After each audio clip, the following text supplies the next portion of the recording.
This episode is proudly sponsored by Unity Media Network Cork, powering videos, podcasts, live streams, community events and more. Check them out on unitymedianetwork.com.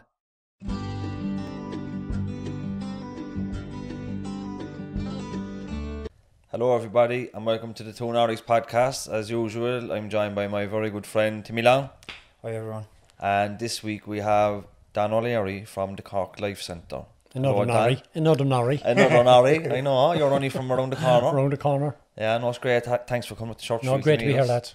No, it's fantastic. And I know who you are. You were very good to me in my early days recovery, and we'll get to that. But for the people that don't know who you are, would you like to introduce yourself? Where do I start? So, I'm originally from Ballyfeeham, but I'm living in Fairhill Drive now. 14 years ago, I had a very lucky experience. I accepted the position of director of Cork Life Centre. And the Life Centre is an education project for young people who are out of formal education. Some people might term them early school leavers. It's not a term I like, because that's to lay the blame on the young people, when, you know, I believe young people can't fail the system, but the system fails the young people all the time and continues to do so. And that's for lots of reasons. So I'm working in the Life Centre, 55 children at the moment. Saddest part of the job this year, 160 kids I had no places for. I have a fantastic staff. The majority of them volunteers, and I stay around the Life Centre. You know, the kids bring us in every day. They're just amazing. Every one of them is just amazing in their own way, in their own right. They're all individuals, and it's just fantastic. To get to where I was going to, I took a kind of a journey. You're in right company, so. Yeah, I mean, I've listened to the podcast and with yourselves, and I could definitely empathise where both of you were coming from, and slightly different, I suppose, in a way. I spent a 3-year holiday period in Portlaoise, not in the town itself, which is bad enough, but in the big house there, as a Republican prisoner. And you know, that was something I've learned from. You know, I wouldn't change that. It's made me who I am. It's part of me, you know. I wouldn't be advising people to take that route by any means. But that's it, and it does take a time. And I suppose the other empathy I have for people is that, you know, I did struggle to get work after coming out. With my degree, still didn't matter. No, I was still involved politically at the time, so that probably had a big impact on it. Had you got your degree before you went into Portlaoise? No, I like yourself, James. I went back. I did the Open University in Portlaoise in a couple of different subjects. I mean, I've always wanted to be a teacher. I'm just a teacher in the broadest sense of the term, teacher. From the time I would have done my leaving cert, but there was 11 of us in my family. No way could I have afforded to go to university. So I went back as an adult, and you know, for me, I'm a firm believer in lifelong learning, and there's an opportunity for everyone to learn, you know, at their own pace and their own time.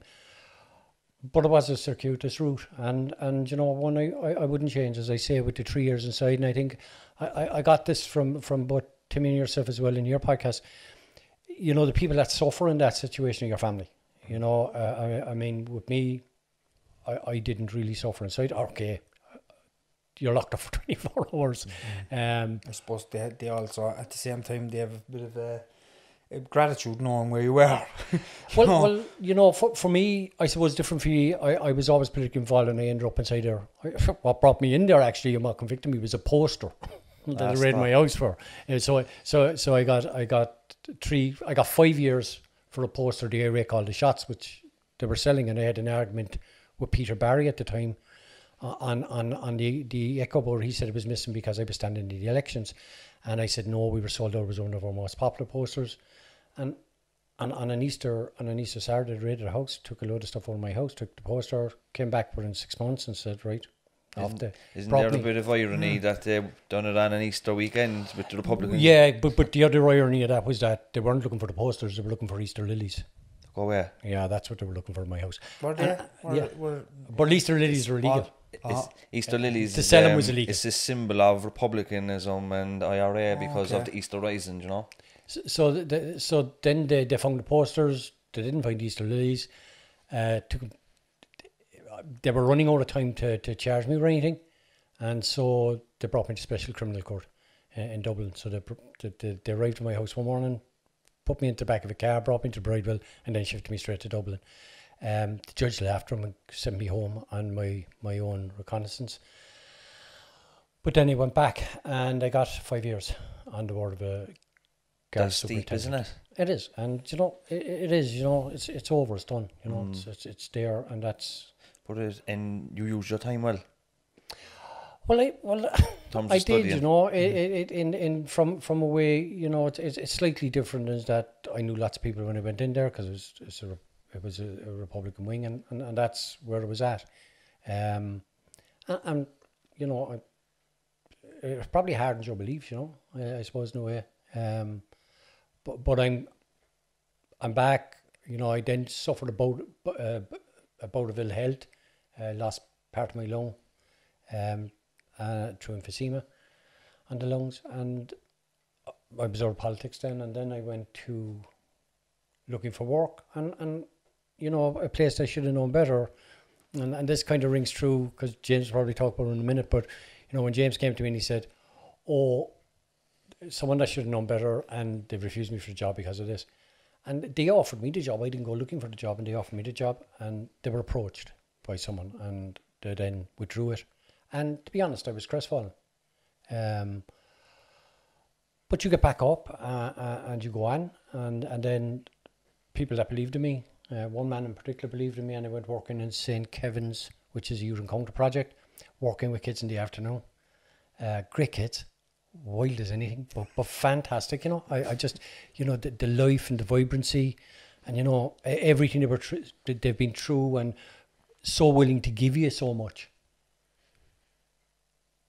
And society gives them nothing, absolutely nothing. I know.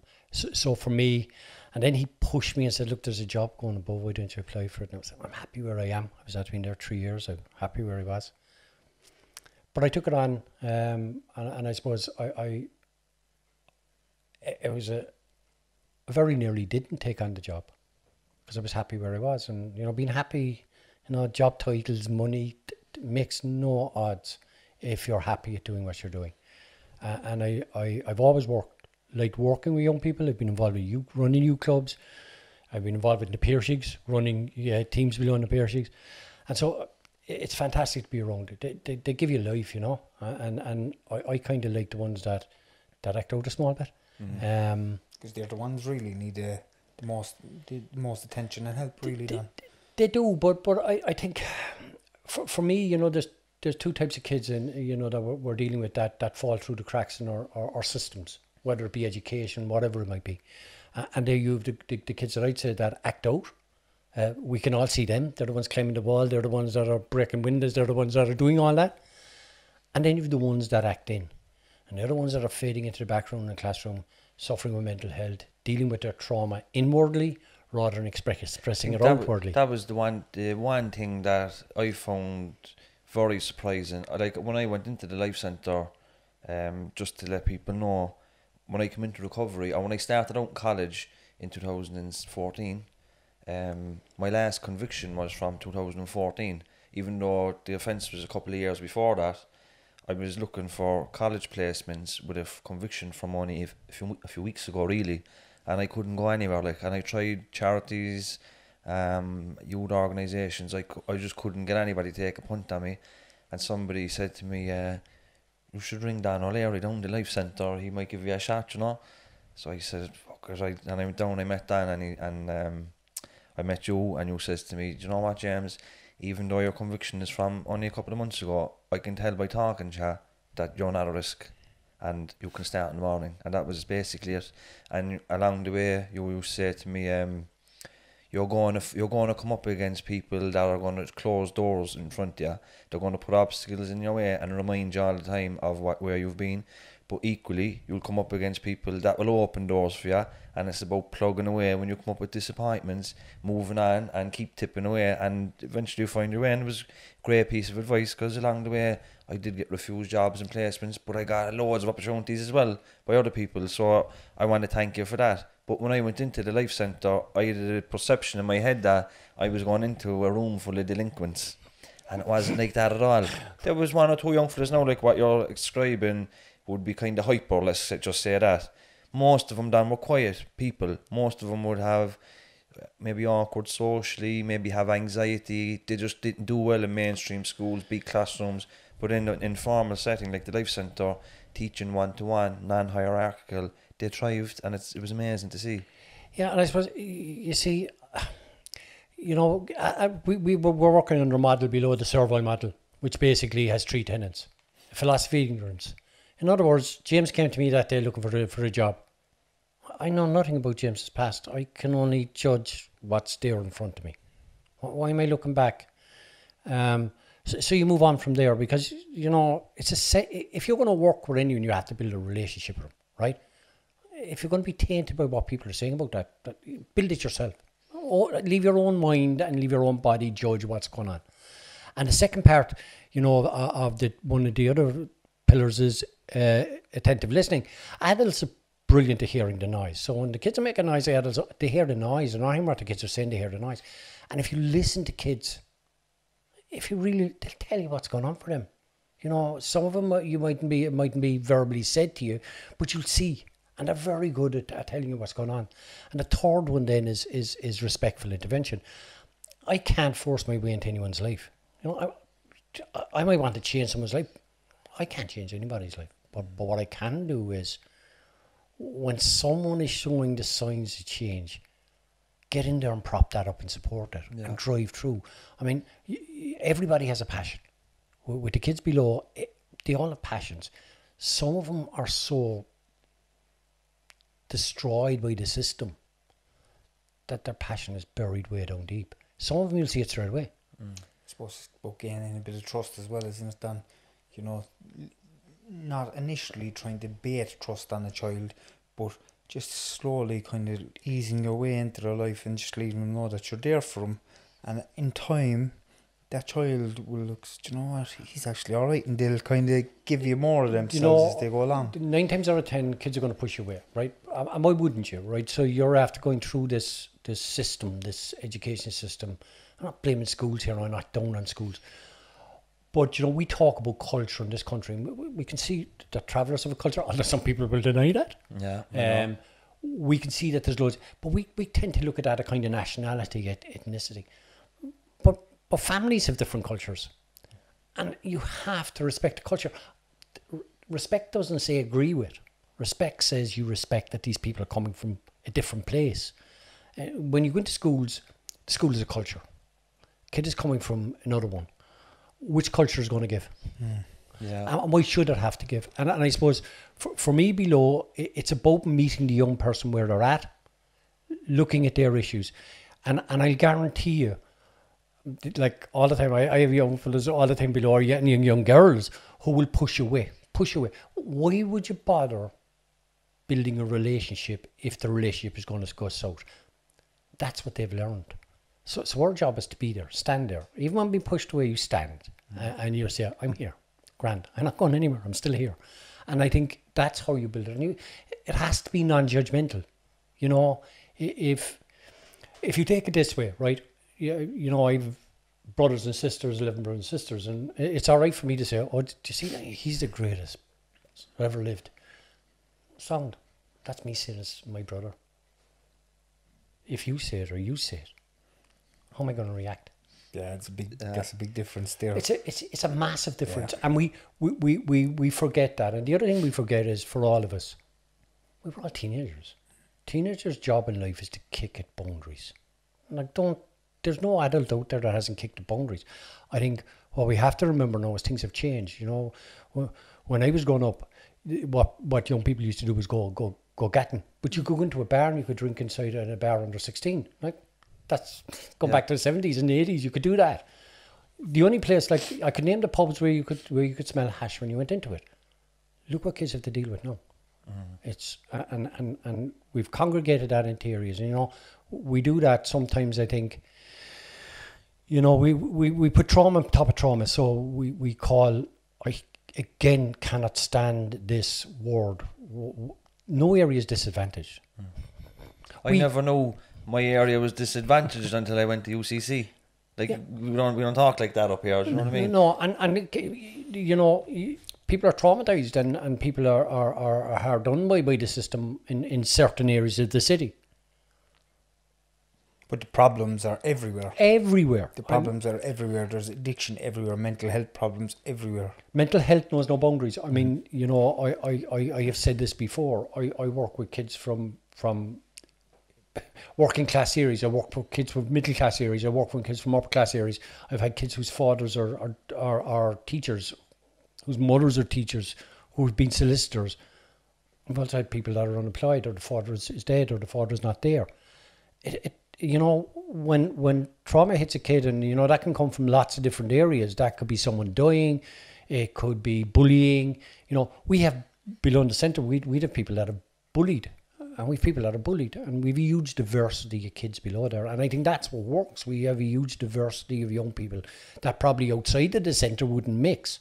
But kids are brilliant, and this is what I'm saying about kids. Kids are brilliant at understanding, I'm here for my issues, you're here for your issues. And they get on. Yeah. And you know, for me, that's the big thing, seeing the kids. And kids below call the centre community. And the staff. You know, not all my staff below are teacher-trained teachers, which is fantastic, because they're bringing different views. So I have people from psychological background. I have people from law. I have people that, you know, I have a guy below that does the cooking in the kitchen. His degrees are in English and history, and I hope he will hear this, but he'll understand this as well. Unless he's put pots on top of an English or history book, he's never opened one below. His passion is cooking. And you know, if people come into me and say, well, what do I teach? And I say, well, what do you like? And I say, oh, that's what you teach. Yeah. Because if you're passionate about something, you know, I often hear, you know, the English teachers below, and they're doing plays, and one of them puts on the different voices for all the things. The kids are sitting mesmerised inside her, and I say afterwards, you know, what do you think of that? He's enjoying himself so much that we sit there. And so it is engaging, and, you know, it's engaging the kids and making kids feel like they belong. What we do below is, I think, okay, so for me, we're not forcing kids to do Leaving Cert and Junior Cert. That's what the kids want to do. We're using the Leaving Cert and the Junior Cert to work on the socialisation, to work on the other issues. Look, what good is it a kid having eight H1s in the Leaving Cert if when they get that Leaving Cert, they're going back into their bedroom and they can't come out of it because they have social anxiety or because they have other mental health issues? I'd much prefer that they pass their Leaving Cert without any H1s. That was another surprising thing I found out when I went there. The emphasis is not on the grade. Like, if you do well in your grades, that's fantastic, but it's about your psychological and social development, and that's it. Like, there's no, as you said, and we John Lanigan here a couple of months ago, and he says, is the child happy? Yes. Is the child healthy? Yes. You're winning. You're winning. Don't be worrying about anything else. Everything will straighten itself out. The child is happy and the child is healthy. That's it. But if you think about that, like, if you think about it, you know, okay, now, so if I ask you, both of you, from your experience, what do you want out of life? And I know it's to be happy. You know, money always plays a part, but the first thing you'll say is to be happy. And that's what I want for every child. I mean, it's useless having something, and I tried to say to them below, look, take your time in deciding what you want to do. It doesn't matter what. Once you're happy, it actually doesn't matter. You know, you get through life. I'd prefer to be happy and have very little than to be very wealthy and have nothing and to be miserable. You can find your niche then as you get older, like ourselves. Do you think practical based say courses or classes, like, say, for instance, woodwork, metalwork, art even, or home ec, do you think they're courses that the kids like more than the academic stuff, Dan? Initially, because if you think about it, we're dealing with kids that sometimes have been out of education for 2 years, right? 2 years. Imagine 2 years out of education, and they're coming back in, and like, if I'm going to give them maths and English and history, they're going to. I'd run away myself from that. right? As I always slag about this, but I think the only one that likes maths are maths teachers. You know, that's my personal belief. But when we offer them home economics, woodwork, art, we have a motorbike group, they go rowing. That's bringing them in. You know, you can do the rest. And if you can get the kid happy and you know, feeling safe and feel like they belong, then they're going to take part and they'll find their own way. They'll find their own level. And what's wrong? You know, foundation is level, ordinary is level, higher is level. Who cares if the kid is happy and they're going to get to where they need to be? And that's our job, is to support them to do that. I think, you know, it's take the pressure off. You know, the kids have enough pressure on them, and the kids we're working with have enough pressure on them. You know, trauma, like in all its forms, whether it be addiction issues. We have kids with addiction issues below. You know, I spend time with my staff going up and down to Ashling and Kilkenny and stuff like that. And we go into court with kids, and we have kids in the juvenile justice system, and we have kids mental health system, and they're in all the different systems, right? But for me, you know, dealing, I get kind of odd about the addiction thing in a way, because, you know, and I know it's coming from a good place, but when you have the justice system telling kids they have to go to treatment, it's a waste of time. I went to treatment myself at the age of 15. A place in Carol Lodge. It was Ahiol back then. Ahiol, Carol Lodge, I know. I've been down there many times. We were only teenagers at the time, so we really didn't know what was going on. We were just there because we were all mad. We had mad lives, like every one of us. And it's good from that, if you take it from that. But trying to tell a kid, you know, I sit with kids all the time because we have a drugs counsellor as well. And I suppose that there's a number of things I would say here. I don't want kids on drugs. I can see all the reasons why they shouldn't be on drugs. I can see that. The adults can see that. The kids don't see that. No. And so you're watching a kid maybe starting to spiral, and they're trying to keep him safe. And that's the important thing to do, is to keep him safe in that. Because if you send a kid, and this is my belief, if you send a kid, and I've seen it over the years, and you force them into treatment and they don't believe they have an addiction issue, what are they going to do treatment for, right? Because if they don't believe they have a problem, then why are they going to work on it? Would you work on something that you don't believe you have a problem on? But I think for me, you know, is to sit with the kid and talk, give them an opportunity to talk it out. And when they're ready, then support them 100%. Because when they see it themselves, then is your opportunity to do it. And I say, you know, you see kids going back, and it might not always work out. You know, you have kids going back, and from your own podcast, you know, if you look at it, you went into treatment, and came out, and you weren't ready, and you came back out, and you came back out, and finally it's stuck. And you know, I think, you know, you want to be very careful pushing kids that way, because I think it delays them reaching the point where they need to do. I think it's a delaying thing for them. So if someone sends you don't want to go, you don't believe you have a problem, you go. You come back out, you're back in 2 minutes later, for lots of reasons. So, I mean, you're going back into your own area anyway. I mean, you come out, you're after being sick, clean for 6 weeks, 12 weeks, whatever the number of time it is. You come back out, and you're back. What are you supposed to do? Duck all your friends? Stay away from all your mates? Not walk down your streets? Like, we're in a situation where there's drugs everywhere to be seen. You know, it's very, very, and that young, it's very difficult. And at that age, in the teenage years, like, your main priority is around your peers.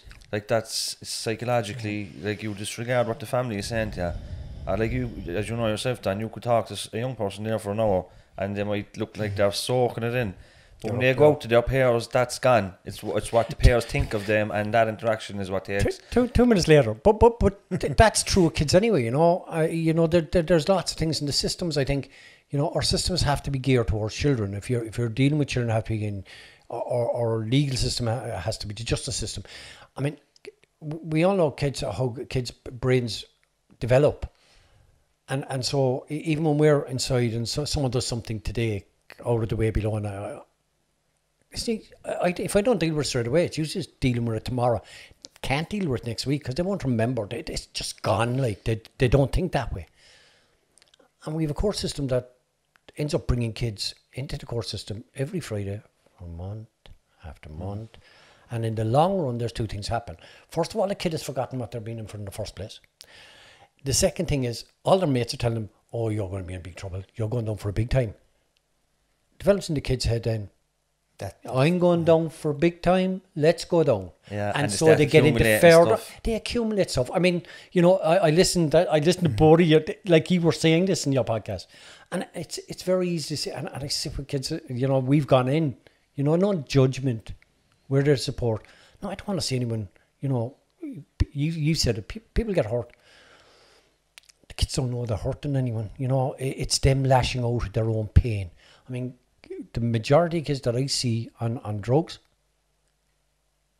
are medicating. They're self-medicating, and they're self-medicating on the pain that's developed in them, and that can be many faceted. It can be from family, it can be from bullying, it can be from loss, and we've given no look at that. And here's the thing: unless you deal with the root cause, what changes?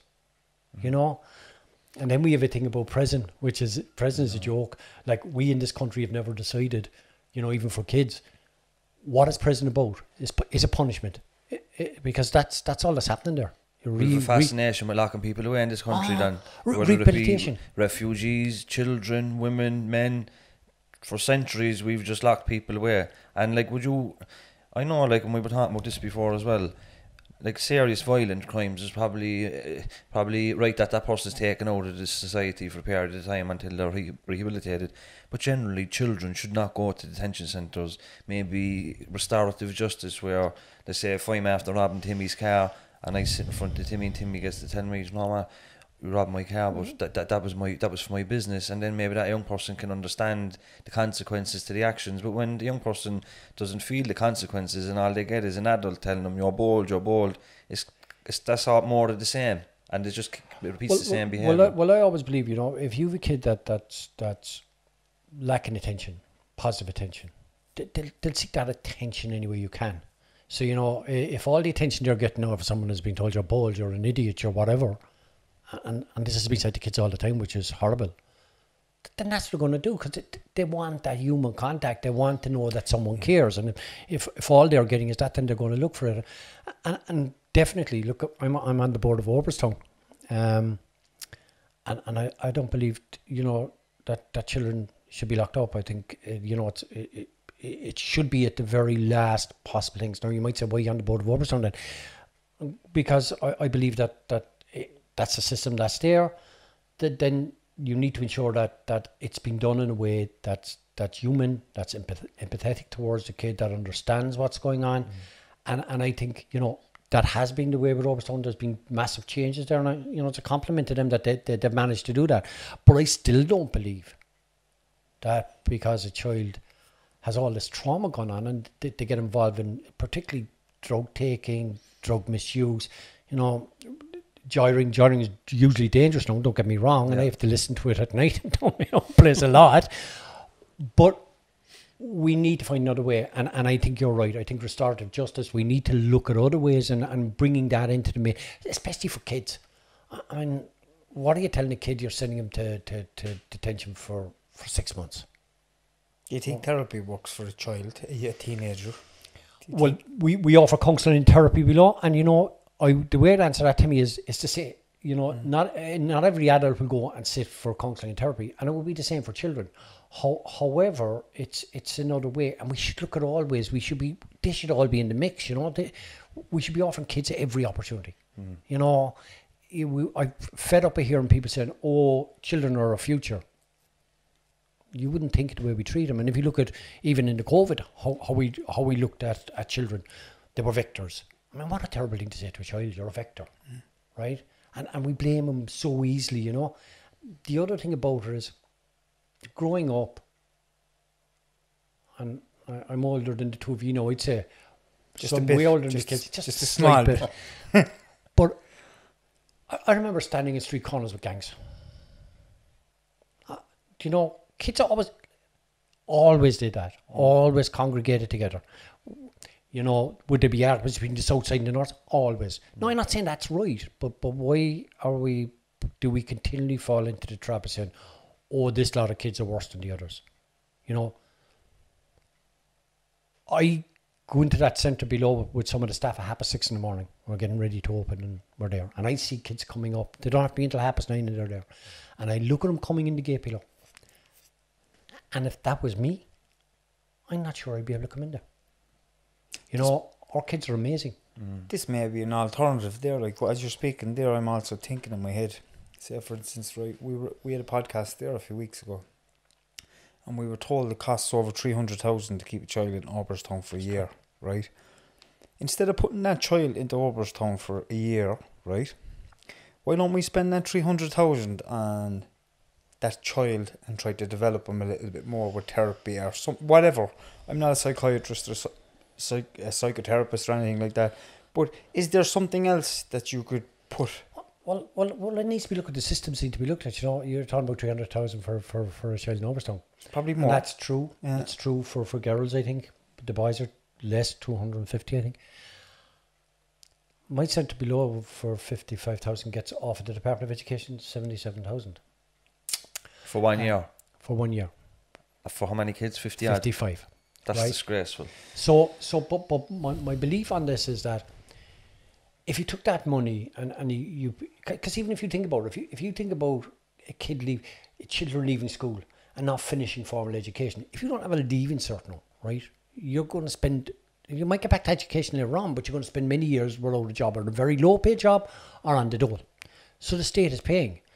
My belief is, if a family's in trouble, you someone that finance to sort the families out. You know what? Why do it way down the line to punish? Why don't do it to fix or to help fix? It's typical for the Irish government to be reactive all the time instead of being proactive. Imagine what you could do then with 500,000 or 1 million. Like, you could buy a bigger building, you could bring in that waiting list that you had, you could end the waiting list, you could pay some of the volunteers a little rate, you could, like you're on pittance really. Do you find it disheartening, or is it always like you've so much going on, but then you've all this fund inside of it then? Well, we spend a lot of time, but like, we've had a lot of good supporters, and you know, we have made things happen. And you see, for me, okay, yeah, the money would dishearten you, right? Because for me, it's a children's rights issue. My children below there, I say my children, I think parents might have an argument there, but my children below there are entitled to the same as everyone else. So they should be entitled to the same level of supports that others get. But I can't think about that all the time, because what I have to think about is the thing that we do, and we do well. And what we do well is we work with kids, and we make a difference with young people, and they make a difference with us. I mean, you know, it's a two-way street. I believe this most sincerely, that it's a two-way street, where all of us below in that centre are both learners and teachers. Because the kids have been through things that I've never been through in my life, that if I lived 2 lifetimes, I wouldn't go through it. And so I'm learning from them, and we all learn from them. And we have great crack. You know, it's my favourite thing in the morning is meeting the kids. And sitting with them. I might have to give 10 minutes later, but like, it's done, and we do it. And it's just been, you know, every child that has come into the centre since I've been the director below there, but my deputy director, you know, Rachel, yeah, like, the staff below there are fantastic, and I get a chance to play around with the kids then, because they're all doing the teaching and everything. So I'm just walking around the place sunning myself. But I think I gave my mobile phone. I've given my mobile phone to every young person that has entered in to that centre, and we have some right characters now. And I've been called to Garda stations. I've been called to court. I've been called to suicide attempts. And all the time, not one have I got a crank call or a messy call. And I just think that shows pure respect. Respect, yeah. These are the kids we're dealing with, you know. And sometimes below there, it can be very sad. And the sadness comes from the kids hearing their stories. But like I always say, all the kids want you to do is listen, hear it, hold it with them for a while. Don't hold yourself out. There's others there to do that, but hold it. Just be that ear, be that person that's going to be their support. You know, there's a guy, and he'd be an interesting guy if you get in the podcast too, maybe later on, a guy called Tony Bates. He's the founder of Headstrong and Jigsaw. And Tony came up with this idea. He's a good friend of ours, as John Monaghan is as well. The idea of one good adult. Every child deserves one good adult in their lives. And, you know, for me, every adult deserves the opportunity to be that one good adult. We all have that in us. And I think for me, that's the thing that I want the staff below. I want the kids deserve that. And, you know, you could be one good adult to a number of kids. And you could be there for them. And, you know, you get so much back. And that's not why you do it. But believe me, you do. I didn't get a job. I just got away life. That's what I got when I went to the I centre. remember my time down there, which was a couple of academic years. And I remember, you know, when people are just starting out, they start off in the evening, between 2:30 and 4:30. They come in, a lot of them shy, low confidence, maybe attitude, but you'd see the growth in them over the weeks, wouldn't you? And then when you get onto the day programme, the full proper school day, and then after a few weeks, a few months, they're playing pool and they're engaging in the class and they're having the laugh, and all of a sudden it's like that very introverted boy that came in that was looking at the tiles all the time. Now his chest is out and his shoulders are back, and it's just a beautiful thing.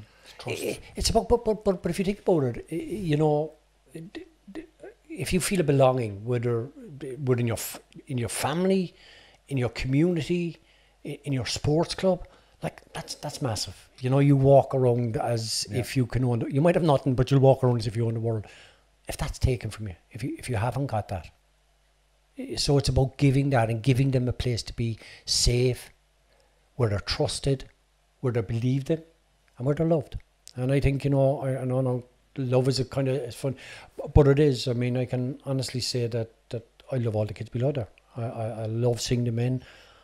I love their ability. I love the passions that they show for things, and I love the respect they show everyone. Isn't it great when you meet one of the young people on the outside? I often meet them, and it's just that connection and that respect that, you know, because young people are very honest, and young people will see through facade very easily. They know, like, if you're not genuine. But when they suss out that you're genuine, even if you're maybe, even if you don't agree with them all the time, because you're not there to agree with them all the time, sometimes you have to be honest with them. Exactly. Once you're consistent with that, they don't mind that then, you know what I mean? You can have a bit of crack with them as well. Exactly. But that's all any of us need is consistency. Yeah. So I know each day what I'm going to get from you, and you know what you're going to get from me. The boundaries then, like. The boundaries are there. And, you know, you're right. I had a lad, in fairness to the lad, he's been in adult prison, and he came out and he popped into me and he said, Don, I'm looking to go and do something in college. And we're working below to see if we can. But it's fantastic to see people come back, you know. It makes you feel old at times, because one of the lads I called back last week, he's was with me when he's 15, he's now 25 and he has 2 kids, you know, and it's just kind of looking, or the girls bringing back their children to you. And you know, but it's great, you know, because here's the thing, they're alive. And you know, there's lots of kids aren't alive that went through that. And for me, that means everything. You know, you know, you've had young people that passed away then? We've lost young people through suicide. I mean, really difficult. We have kids that have suicidal tendencies. We have kids that self-harm. And that's really difficult. How do you deal with that trauma then? Well, I suppose, you know, you look for supervision, I suppose, is important to me, and I have a fantastic staff that we can talk to below there, you know, that, you know, my deputy and my administrator, and we'll sit down and talk it through. I think I'm always worried that the impact that has on kids, you know, they're with them, and I always say to the kids, you know, it's okay to cry, you know, tears are okay down the Life Centre. You know, if I'm sad, if something happens, yeah, tears are grand. And it's okay, especially for young lads. Be a hard thing to do though. Yeah, I couldn't cry as a teenager. I couldn't even show emotion. And it can be really difficult. But I think when you don't see that around you, and you know, I think there's also this thing about guys with men anywhere in Ireland that you know, oh, don't cry. That's only women cry.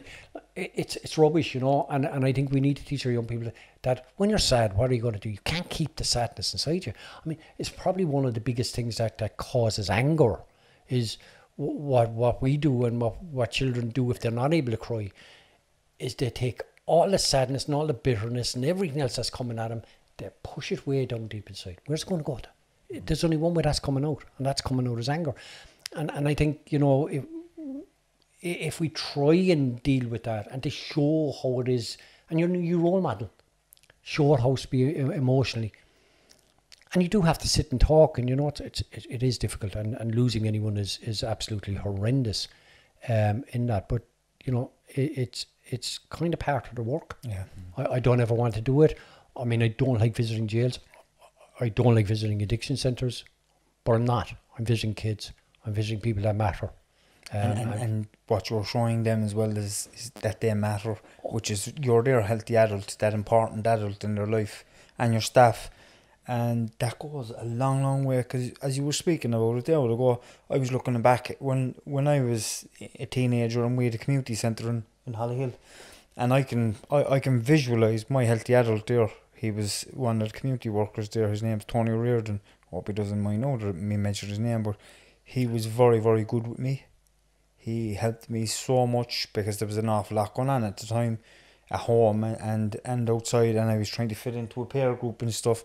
And that man, I look back and on my life, and I look at his input, his just kind of just few words here, and he actually even got me a job, you know, with his brother as a chef, a commie chef. No, I didn't last. I didn't like being, you know, getting fucked out of it inside the kitchen, because chefs, you know how chefs are. And you know, I go back to something that, you know, James was saying a while ago, and it's my own life, it's my own experience as well, you know, about being in jail and you know, when do you clean the slate? I mean, and I would say to employers, if they're listening, that, you know, you're losing out big time. I mean, I've had 2 drugs counsellors in the centre since I opened, and both of them have had to come through the process of being addicts. And I can guarantee you that both of them, why they're successful below us, they know. The kids know, and the kids respect. Not respect that fact that were drug takers, but the fact that they've come through that. It's role modelling again, it's healthy role modelling, but it's counsellors and counsellors with experience. And I think for me, you know, not everyone, but I think everyone that comes out of prison deserves an opportunity. If you don't give people an opportunity, and that's kids, it's adults, if you don't give them an opportunity, what are they going to become? How do they abandoned? How do they become better? And because, you know, I see it there sometimes whereby someone sees themselves outside of society. If you see yourself as not being part of society, and if you see yourself as someone that society doesn't want, what are you going to do? What are your alternatives? Your alternatives is just a rampage against society. Well, that's the thing. Like when I was a teenager, my late teens, and we were involved in drug use, alcohol, antisocial behaviour, criminal damage, stuff like that, there was no consequences because we never felt part of the mainstream. We never felt any of that was there for us. We felt like we were excluded. Now, obviously, like you said earlier on, a young person doesn't be thinking like this. We're just acting. But as I got older and learned, and I looking back, I began to realise that we actually never felt part of anything outside of Hollyhill and Knocknaheeny. And we never felt part of the UCC or the city, or, you know, and so we were able to damage all that type of property with no conscience about it. Because it didn't impact on you. No. And like, I know people out there know, just probably listening to this and, oh, no, I'm not. I mean, I would prefer kids weren't involved in criminal activity. Of course. I don't want them to be involved in drugs. The reasons that they are need to be examined, though, because no one's going to tell me that, you hear this all the time, that children are born bad, that families are bad. That's not true. And I think what happens if you start stigmatizing people, then you're only leading one way. They have no way back. You have to give people hope. You know, for me, you know, it's hope, respect, Give them services, and empathy. give them what they need. Yeah, Give communities what they need to help the young people. You know, that's an alternative, like. It is, and you know, if you build houses, look, Knocknaheeny is up here how many years? There's been great community spirit here. It's the same in Farranree, it's the same in Groan, it's the same in Ballyham, it's the same in Toker. But it takes years to get anything going, you know. You know, we're the centres. Knocknaheeny is what now? How many years? 40 years? 81. 81. So it's 40 years. Yeah. Where's the big community centre? Where's the community centre that can hold young people in it? Like the housing estate was built and there was nothing there. Now putting stuff, and I'm glad that people and the community has been fantastic, and the community has done an awful lot for themselves, and the agencies have moved in now. But when if you're building houses, put the infrastructure in first. You know, don't react. You were saying, well, go reactive. Don't react. It's like in Torker at the moment, and I know a lot of people in Torker. It was a grand spot, but there was one big, huge green area there that would be a great spot for the kids. It's now stacked with houses and duplex, and I know, like, we need to house people, of course, but I don't see any youth clubs in there or community centres, you know. So you have existing services now with another huge population on top of them. And you know, the other thing is don't stigmatise areas, because what happens in areas, you know, areas settle. So when the kids are growing up, it's ground until they get to 10, and then when they get to 10, people say, oh, look at them there. When they get to 21, the place quietens down again. Yeah. But like, don't stigmatise areas because of children, and don't stigmatise children because of that. You know, no child is born bad. I'm a firm believer of that. If things go wrong, then we as a society are at fault. You know, we as a society need to own up to our own responsibility in all this. You know, we see a family struggling, we see kids struggling. Don't knock. Do something.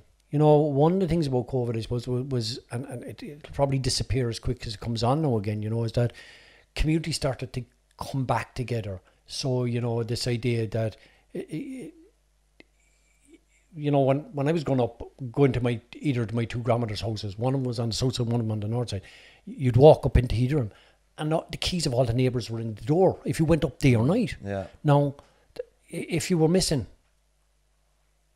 the neighbours will come and check on you. Yeah. We don't do that now. We kind of, it's become very individualistic, and if we become individualist like that, then we're kids that run into problems and families that run into problems. We need to be supporting them. It leads to it'll lead to less outlay in money, and it'll lead to better outcomes. I think it's hard to mobilise a community these days because of that individualistic nature of a material consumer society like our own. Also then stuff like Dial a Dole Sheet, and all of Radcross kind of, the neighbours then is kind of looking, everybody's looking over their shoulder, so then you lose that, you're out for yourself. Then it's very hard to have some community activism in an environment like that. Well, the system we live, I'm probably a kill for this one, but the system we live under, right, looks for that. So we always blame the lowest down, and there always has to be someone lower than you. So that's why we have travellers down near the bottom, because the people that have nothing, the settled people that have nothing, need to have someone to look down, so travellers are down there. Then you have the migration. You know, the number of migrants coming into this country is very small. You know, when you consider how many migrants left, but blame them for everything. I know. But blame travellers for robbing. I'm living near, I think there must be 7 or 8 traveller families living down there. Never had any problems. Never. I've had traveller kids in the centre below. Never. But they are victimised. You know, like, if you take percentage of population, travellers tend to end up in thing. Why? You know, there's reason why. You know, there's systematic racism going on in the country, and that's at the lower level. And then as you move up, there's all these structures that impact on people as well. So you have a working class poor. You always need a working class poor. There always needs to be someone below someone else in this. Yeah. We're all human beings. Yeah. You know, where's the empathy for our fellow human? And whether that be a migrant or whether it's someone living in designated disadvantaged areas, because that's what it is someone is designated disadvantaged area. We're all human. I'm proud to live in a working class estate. I'm really proud. They're fantastic neighbours, fantastic people. If I don't buy lottery tickets, but if I won the lottery in the morning, I wouldn't move. I'm happy, you know, and I think, you know, if we can get across to kids, you know, do things that make you happy. I'd say if you won the lotto, you'd put a mansion in Poppins Field. I'll put a pool out your back as well. I'll put a swimming pool out your back. I think what I'd probably do is build another life centre. Yeah. There you go. But and that positive note, we're going to have to call it a day because we're running out of time. Yeah. If any of your young people ever want experience around media, we'd be happy to take them up for a few weeks and train them in the production, with cameras and sound. If they're into YouTube and stuff like that, bring them up and we'd be happy to host them. Even if myself and James can go down and have a chat with them someday. Yeah. That's a definite. I'll definitely take you up on that. You'll be taking up on board of them. Yeah. Like if you've grand holiday where you do the plays, we could do a live podcast and take questions from the floor. We could do all that socially distance, so we'll keep in contact, and I look forward to it. So thanks again for coming up to meet us. Appreciate it. And thanks. Lads, you become you know, for me, you know, what you're doing here shows what young people can become, and you're role modelling for young people in this area, right across the city, not just this area. So I'm going to say well done to you. I think it's just a fantastic achievement, and thanks for having me on. You're more than welcome, and thanks for your kind words, and thanks to everybody at home for watching again. And we'll see you next week. Slán. Slán. Bye.